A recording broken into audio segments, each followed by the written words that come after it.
500년 전 아브라함에게 주셨던 약속이 성취되어지는 순간입니다. 이제 요단강을 건너면은 정식 나라로 출범하는 사건입니다. 지금까지는 아무리 인구가 많아도 정식 나라라고 말하기는 어렵습니다. 왜냐하면 영토가 없기 때문에. 그래서 이 요단강을 건너고 기념비를 세우는 모습도 볼 수 있습니다. 로마서 15장에 보면은 이렇게 과거에 구약에 기록된 모든 말씀들은 결국 오늘 우리에게 주시는 말씀, 우리에게 소망을 주기 위해서 기록되었다. 그런 말씀이 있습니다. 하나님의 관점에서는 오늘 이 시간 우리에게 주시는 말씀입니다. 이 새벽 짧은 시간 쉽지는 않겠지만 이 요단강을 건너는 모습 구경만 하지 마시고 우리의 몸도 마음도 이 자리에 한번 가서 같이 이 요단강을 건너보는 시간 됐으면 좋겠습니다. 하나님이 하시는 모든 일에는 의도가 있는데 이런 방식으로 오늘 3장에 나와 있는 이런 방식으로 건너게 하시는 데에는 하나님의 특별한 의도가 있으십니다. 사실 이렇게 안 건널 수도 있습니다. 제가 요단강을 자세히 설명드릴 시간은 없지만 또 이 건기 때는 사실은 그냥 마치 개울처럼 건널 수도 있는 그런 강인데 여기 15절에 보면은 막 물이 넘쳐 흐르고 영어 성경으로 보면은 홍수 났다라고 표현되어 있습니다. 가장 물이 많고 길인지 강인지 구별이 되지 않을 정도로 우리나라도 그런 강들이 있지 않습니까? 그런 가장 인간적으로 볼 때는 어려운 상황, 이런 상황에서 하나님께서 이런 방식으로 강을 건너게 하는 여러 가지 이유들이 있겠지만 우리가 쉽게 짐작할 수 있는 것은 여기 7절, 8절, 10절 나와 있는데 먼저는 여호수아를 백성들 앞에서 세워주기 위해서입니다. 여호수아에게 어떤 약속을 했습니까? 너의 평생에 너를 능히 당할 자가 없을 것이다. 그래서 강력한 리더십을 지금 세우기 위한 것입니다. 그리고 이 모든 백성들에게는 모세 때 했던 것처럼 여전히 변함없이 너희들과 함께 하겠다는 강력한 확신을 주시기 위해서 표적으로 이렇게 하십니다. 그리고 우리 2장에서 보았듯이 앞으로 이들이 정복하고 싸워야 될 이 여리고 사람들이 지금 벌벌 떨고 있지 않습니까? 홍해가 갈라진 그 소문을 듣고 나서 이들이 지금도 벌벌 떨고 있고 막 간담이 녹아있다 그런 표현이 나오는데 여러분 홍해 사건은 언제 사건입니까? 40년 전에 그리고 거리도 좀 떨어져 있는 데서 들은 소문입니다. 이런 사건을 통해서도 지금까지 막 벌벌 떨고 있다면은 바로 그들 눈앞에서 다시 홍수철의 이 요단강이 갈라지고 이 많은 100만이 넘는 200만 가까이 되는 이런 사람들이 들어왔다 하면은 그들의 마음이 어떻겠습니까? 이미 이긴 싸움 아니겠습니까? 이런 모든 과정들을 통해서 결국은 하나님 되심을 세상에 증거하고 하나님이 영광 받기 위해서라는 것입니다. 우리 1절, 2절 한번 읽어보시겠습니다. 1절, 2절 시작. 이튿날 여호수아는 아침 일찍 일어났습니다. 여호수아는 이스라엘 백성과 함께 시팀을 떠나 요단강까지 갔습니다. 그리고 강을 건너기 전 그곳에 진을 쳤습니다. 3일 후 지도자들이 진 사이로 돌아다니면서 여호수아와 지도자들이 1절에 보니까 아침 일찍 일어났습니다. 새벽에 일어났습니다. 이 새벽은 여호수아에게 특별한 새벽 아니겠습니까? 그죠? 그리고 3일 동안 요단강 앞에서 진을 치고 있습니다. 여러분 3일 동안 무엇을 했겠습니까? 여러분 같으면 저 같으면 요단강을 주시하면서 기도하지 않았겠습니까? 그리고 말씀 듣지 않았겠습니까? 기도하고 말씀 듣고 기도하고 말씀 듣고 기도하고 말씀 듣고 그래서 우리식으로 표현하면 특별 새벽 기도입니다. 사실은 이때. 그래서 3절 이하부터는 그 여호수아가 3일 동안 받은 그 말씀을 전하고 그리고 그 말씀대로 행한 내용입니다. 그래서 같은 내용이 2번 정도 반복이 됩니다. 왜냐하면 전한 말씀을 전하는 것이고 그대로 또 행한 내용을 말하기 때문에. 오늘 우리 사회자께서 그렇게 기도해 주셨는데 우리에게 직면한 그런 어떤 여리고라든지 그런 문제, 그런 돌파해야 될 그런 내용들은 무엇이겠습니까? 다 각자 다를 것입니다. 그러나 하나님께서도 지금도 살아 역사하시면서 그 원리는 동일하다는 것입니다.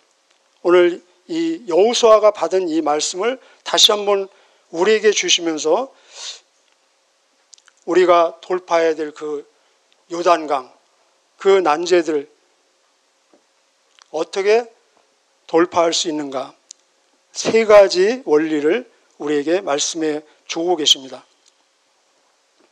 첫째는 언약궤를 따라가라는 말씀입니다. 이 언약궤, 나중에 여러분 한번 언약궤를 한번 체크해 보시길 바랍니다. 10번 이상이 나오고 있습니다. 우리 3절 4절 같이 읽어보실까요? 3절 4절 시작. 백성에게 명령했습니다. 여러분은 제사장들과 레위 사람들이 여러분의 하나님 여호와의 언약궤를 메고 가는 것을 볼 것이요. 그러면 여러분은 지금 있는 곳을 따라 그 뒤를 따라가시오. 이제 여러분은 한 번도 가본 적이 없는 길을 가게 될 것이요. 그러나 언약궤를 따라가면 어느 길로 가야 할 것인지를 알 수 있을 것이요.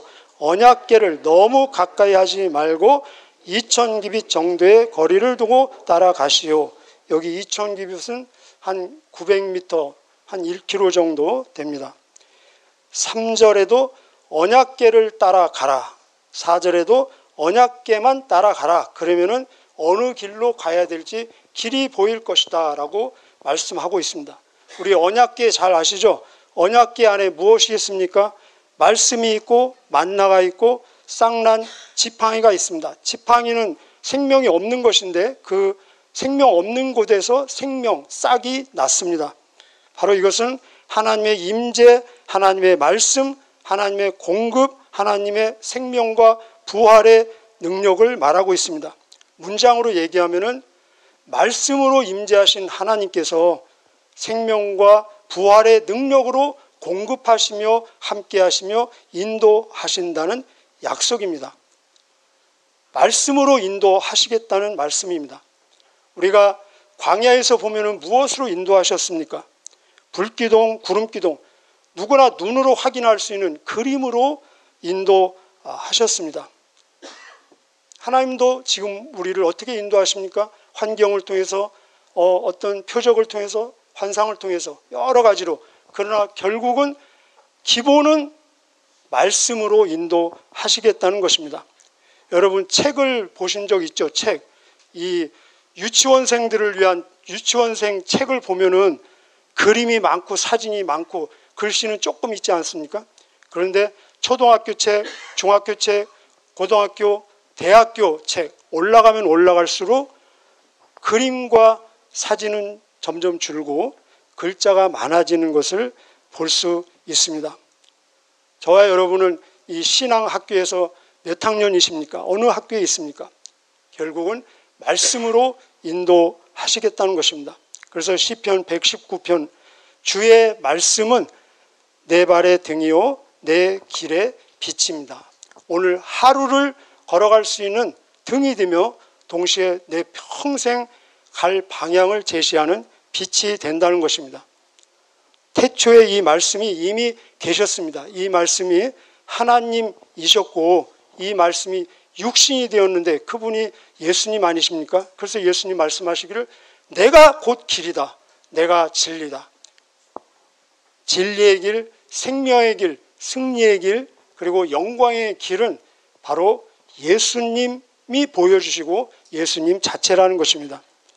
여기 4절 초반에 어떤 표현이 있습니까? 한 번도 가본 적이 없는 길. 여러분 오늘 우리는 이제 새벽 기도회 끝나고 오늘 하루의 길을 갈 것입니다. 가본 길입니까? 물론 눈으로는 익숙하지만 가지 않은 길입니다. 내일도 우리는 가보지 않은 내일을 맞이할 것입니다. 저와 여러분은 내가 앞으로 가야 될 남아있는 길이 얼마나 남아있는지, 그리고 내가 선택할 많은 길들 중에서 어떤 길이 나에게 최선의 길인지 주님만이 아신다는 것입니다. 내가 가야 될 남아있는 길, 그리고 그 많은 길들 중에 최선의 길, 주님만이 아신다는 것입니다. 생명의 길, 진리의 길, 영생의 길인 예수님을 따라갈 때 가장 완전하고 확실하고 영원한 길이 된다는 것입니다. 두 번째 우리에게 주시는 말씀은 무엇을 준비하고 무엇을 유지해야 되는가? 바로 거룩을 준비하라는 것입니다. 같이 해보실까요? 거룩. 성결로 나와 있습니다. 우리가 보는 개역개정에는 성결. 5절 읽겠습니다. 5절 시작. 그 후에 여호수아가 백성에게 말했습니다. 여호와를 위해 자신을 거룩하게 하시오. 내일이면 여호와께서 여러분에게 놀라운 일을 행하실 것입니다. 지금 당장 요단강을 건너야 되고, 요단강을 건너면은 여리고와 싸워야 되고, 그런데 지금 거룩을 준비하라는 말씀입니다. 잘 안 맞는 것 같지 않습니까? 그러나 이것이 기본이고 본질이라는 것입니다. 우리는 환경을, 사람을 직면하기 전에 하나님을 먼저 대면하는 것입니다. 환경이나 사람과의 문제는 하나님과의 관계가 어떠냐에 달려 있다는 것입니다. 그래서 하나님의 성품에 점점 더 흡수되고, 그리고 세속적인 것으로부터 분리되는 이 체질, 이것이 바로 거룩, 구별 아닙니까? 그래서 환경과의 싸움, 사람과의 싸움 이전에 정작 싸워야 될 것은 죄와의 싸움이고, 나의 절제, 나와의 제 속성과의 싸움이라는 것입니다. 여기 10절에 보면은 가나안 7족속을 쫓아낼 것이다 라는 표현이 나오고 있습니다. 가나안 7족속 많이 들어보셨죠? 7은 완전을 상징하기도 하는데, 이들이 쫓겨진 이유는 바로 이 거룩이 이유라는 것입니다. 우리 이런 내용들을 인간적인 편에서는 굉장히 의아해할 수 있습니다. 지금까지 잘 살고 있는 원주민들을 막 생으로 쫓아내고, 그것도 막 진멸시키라고 하고, 우리 땅이다 하고, 이게 좀 이상하지 않습니까? 비상식적인 것처럼 보이지 않습니까? 그런데 하나님 앞에서는 사실은 원주민은 없습니다. 우리 11절 한번 보실까요? 11절에 보면은 온 땅의 주인이신 주님, 여기 온 땅의 주인, 거기에 한번 밑줄을 거두시길 바랍니다. 그리고 13절에도 온 땅의 주인은 누구십니까? 여호와. 그래서 땅 임자도 주님이라는 것입니다. 이 말은 집주인, 건물 주인은 바로 하나님이라는 것입니다. 사람이 아니라. 그런데 이 주인께서 마음이 너무나 좋으시기 때문에 돈도 안 받고 무상으로 그냥 사용하라고 무상 임대를 해준 것입니다. 근데 조건은 딱 하나, 무엇입니까? 깨끗하게 사용하라. 거룩하게. 왜냐하면 그 주인이 거룩하시기 때문에. 그런데 바로 이들은 그 착한 좋은 주인님의 마음을 헤아리지 못하고 막 그 깨끗하게 보존돼야 될 그 집이 완전히 엉망으로 쓰레기장 만들지 않았습니까? 그래서 우리 표현으로 얘기하면은 방빼라는 것입니다. 그래서 이 거룩은 약속이면서 동시에 조건입니다. 여러분 사역자십니까? 꼭 기억하시기를 바랍니다. 거룩하면은 그곳에서 계속 살고 사용할 뿐만 아니라 성공하고 그리고 번창할 것이지만, 거룩하지 않으면은 너도 이처럼 쫓겨날 수 있다는 것입니다. 우리는 끊임없이 성결을, 거룩을 위해서 기도하고 혼신의 노력을 다해야 될 것입니다. 세 번째 하나님께서 우리에게 주는 원칙, 원리는 인내의 순종이 기적을 이루어낸다는 것입니다. 우리 15절부터 17절까지 같이 읽겠습니다. 시작. 추수할 때가 되면 요단강의 물이 계속 차는데 그때도 물이 넘쳐 흐르고 있었습니다. 언약궤를 나르면 제사장들이 강가에 도착하여 강물에 발을 내디뎠습니다. 바로 그 순간 강물의 흐름이 그치고 강물은 멀리 떨어진 아담이라는 곳까지 뚝처럼 쌓였습니다. 그곳은 사르단 근처의 한 마을입니다. 사해로 흐르는 요단 강물이 완전히 말라버려서 백성들은 여리고 근처로 강을 건널 수 있었습니다. 강 바닥은 완전히 말랐습니다. 이스라엘 모든 백성이 강을 건너는 동안 제사장들은 언약궤를 맨 채 강 가운데 서 있었습니다. 이스라엘 백성들은 마른 땅을 밟으며 요단강을 건넜습니다. 아멘. 홍해와 요단강을 한번 여러분 묵상하시면서 더 나중에 자세히 한번 비교해 보시기를 바랍니다. 홍해와 요단강 사건은 어떤 차이, 같은 점이 있을까요? 하나님이 하셨다는 점에 있어서는 똑같습니다. 그런데 사람 편에서 보면은 홍해는 기적이 먼저 일어나고 그 기적을 보고 사람들이 믿었습니다. 네, 성숙했죠. 시간이 지났죠. 근데 요단강은 믿고 순종할 때 기적이 일어나는 모습을 볼 수 있습니다. 예수님이 그렇게 말씀하셨습니다. 너희가 믿으면 영광을 보리라. 홍해 한번 생각해 보시죠. 홍해는 완전히 먼저 갈라지고 양쪽에 벽이 생기고 뒤에서는 이 애굽 군대가 막 쫓아오고 있습니다. 그런 상황에서는 누구라도 가야 되지 않겠습니까? 그런데 요단강은 뒤에서 쫓아오는 사람이 없습니다. 선택할 수 있다는 것입니다.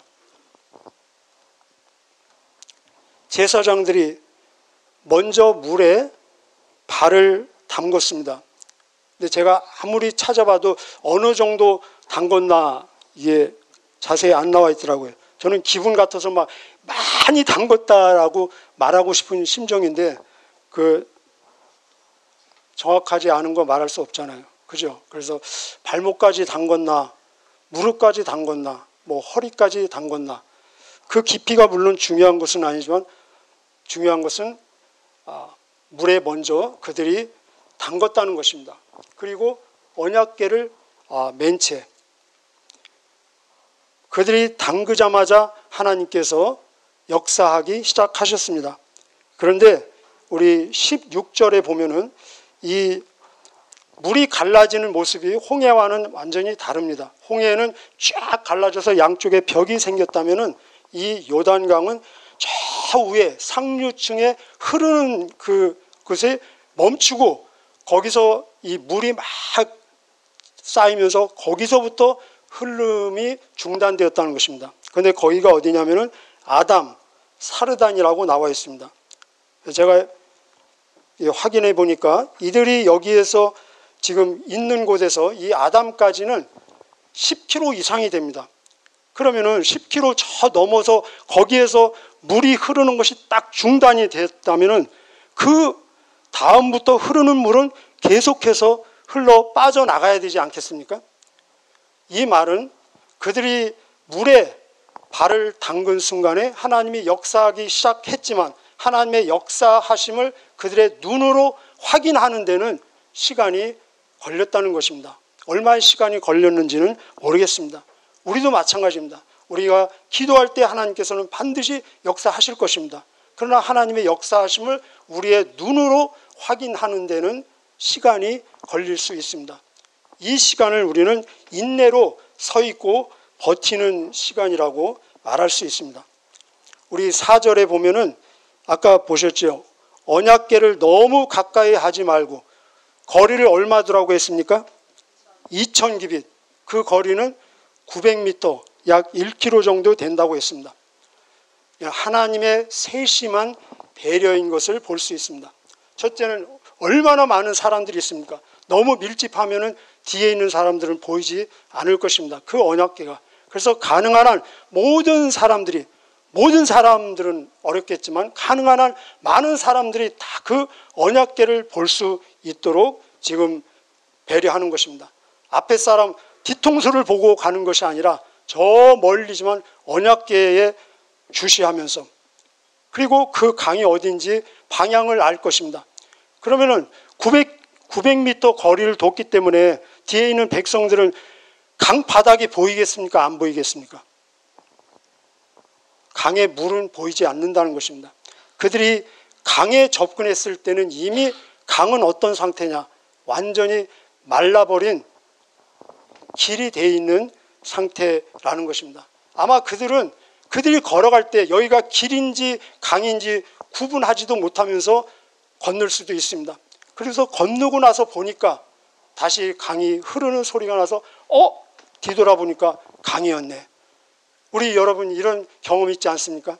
내가 요단강을 건너는지도 모르고 건너고 나서 보니까, 뒤돌아보니까 하나님의 은혜였구나, 하나님의 인도하심이었구나, 하나님의 기적으로 내가 이곳에까지 왔구나, 와보니까 알 수 있는 배경, 상황. 그런데 이런 간격을 두었지만 결정적일 때는 그 언약궤 가장 가까이에서 지나가는 모습을 볼 수 있습니다. 우리 17절 다시 한번 읽겠습니다. 17절 시작. 강 바닥은 완전히 말랐습니다. 이스라엘 모든 백성이 강을 건너는 동안 제사장들은 언약궤를 맨 채 강 가운데 서 있었습니다. 여기 강 가운데 가장 위험한 곳 아닙니까? 죽음의 골짜기 아닙니까? 그런데 여기에서는 언약궤를 맨 제사장들이 서 있었습니다. 언제까지 서 있었습니까?